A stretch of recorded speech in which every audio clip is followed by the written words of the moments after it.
Thank you very much, guys. Dana, some decisions tonight, some nice finishes. Anybody getting a contract? So let me start with Ricky Steele. I don't know what judge saw that as a split decision. That's ridiculous. And he 100% won that fight. I love the talk, the hype leading up to the fight with both guys. They had me fired up and excited to see the fight. When they got in there and fought, I saw some inexperience. I saw some rust.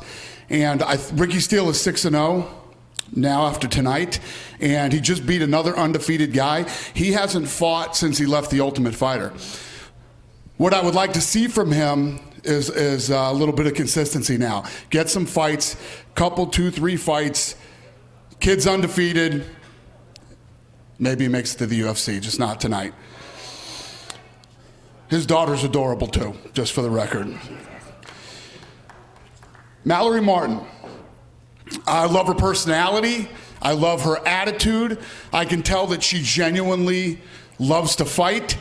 And she's young. She's only 25 years old. Not even close to her prime yet. 27, 28, 29 years old is when fighters start to come into their prime. I would like to see her also keep fighting, build that record up, get better, and I absolutely believe that she will get to the UFC someday.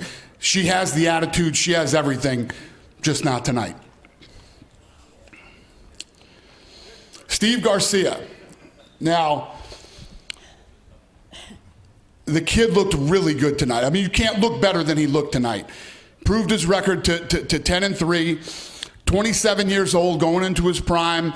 You have to make weight when you come here. You cannot come here and not make weight. It's just, you can't do it. What I would like, listen, I'm not his coach, I'm not his manager, but what I would like to see this kid do is move up a weight class to 45. He's getting older. It's going to be harder to make that weight, and he's huge. He's huge at that weight. And get a couple of fights, see how he does at 45, and we'll take a look at him again.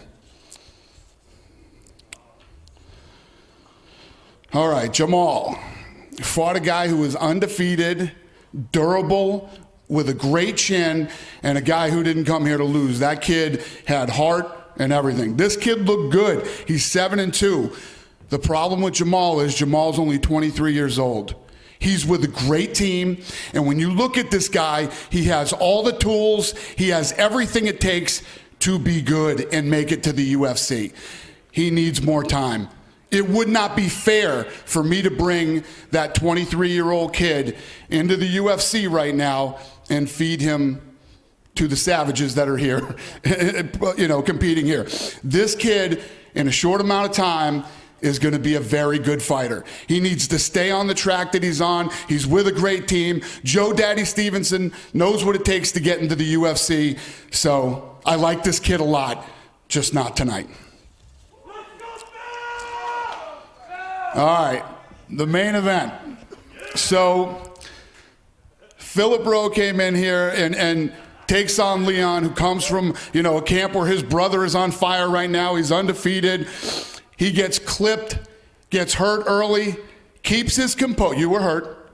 Don't give me the handshake. You were hurt. You were hurt. You got clipped. You got hurt. You kept your composure. You stayed calm. You let your game plan play out. Leg kicks, shots to the head. You saw your opportunity. You took it, and I love it. Get over here. Congratulations, Phil Rowe. Dana, a little bit stricter, in giving those contracts out tonight. But we've seen fighters who have not won contracts fill in last-minute spots. To the people who did not get the contracts tonight, what's your message to them? It's not that there was anything about being stricter tonight or anything. We have to look at these kids and decide whether they're ready to get into the UFC or not. Exactly. We're not just saying like, hey, this is a fun show. Let's hand out some contracts and get some people hurt. Yep. Me and the matchmakers look at these kids and we decide whether we think they're ready or not to come in and fight the people who fight in the UFC. And tonight we saw some young, good talent that someday will make it here if they continue to do what they're doing, or maybe they won't. But I saw one guy tonight that I think can come in and fight in the UFC right now.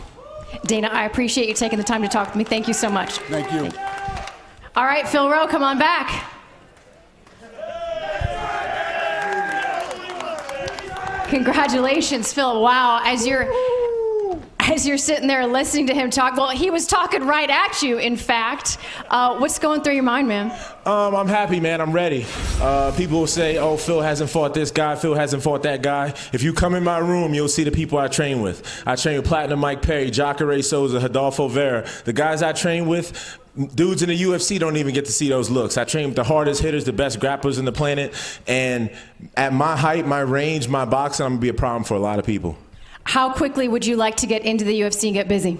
I want to get a full body checkout. You know, I fight, you know. I mean, I don't really check on much injuries. I've been having a knee issue. I don't really know what's wrong with that, but I just want to get a full body scan checked out, make sure I'm good to go, and I want to get in there ASAP. You know what I mean? I'd like to get on one of those cool foreign cards like China or Abu Dhabi, something to travel. You know. So, but I'm ready. I'm ready to rock. Well, you just come off the biggest win of your life. You're in the UFC. What are the celebration plans tonight? My wife's here. She has to go to work tomorrow. She's a dentist. She flew out here for the day. She's gonna fly back right away. But all my boys from Palm Coast, Florida here showing me love. I love all those dudes, man. They've been with me since day one. I'm just happy I'm here. I'm happy. Congratulations and welcome to the UFC, Phil Rowe. Thank you. You're welcome for following you. Guys, back to you.